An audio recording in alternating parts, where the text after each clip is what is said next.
As it is, North Carolina might be known for its whole hog, Kentucky its mutton, but in Texas, it is all about the brisket. And truth be told, this is one of my favorite cuts of barbecue. Brisket is one of those things that when you cook it the right way, it's fantastic, but if it's underdone or overdone, it's not as good. So I've got a beautiful cut here, and I've just trimmed some of the fat cap, and we're gonna season this extremely liberally with very coarse kosher salt and fresh cracked pepper. Now, on a large cut like this is really our only opportunity to add any seasoning to the meat.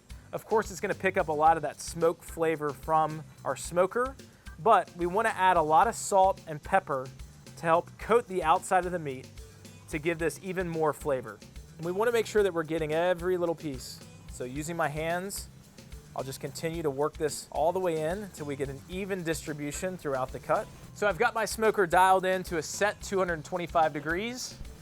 This is just gonna go right on the smoker. We wanna make sure that our smoker maintains a temperature of 225 to 250 degrees, 16 to 20 hours.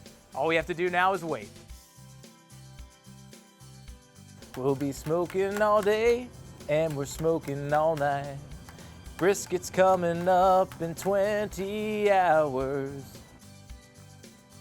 And now it's time to do something known as the Texas crutch. And the idea is that we're gonna wrap this today in some parchment paper or craft paper, sometimes even using foil. So by wrapping it, it's gonna allow it to remain moist, keep it from burning. It's gonna create a convection effect to make sure that we cook this all the way through.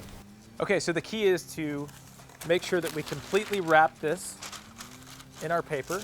Just gonna put this back on the smoker, 8 to 10 hours, or until the internal temperature reaches 195 to 200 degrees.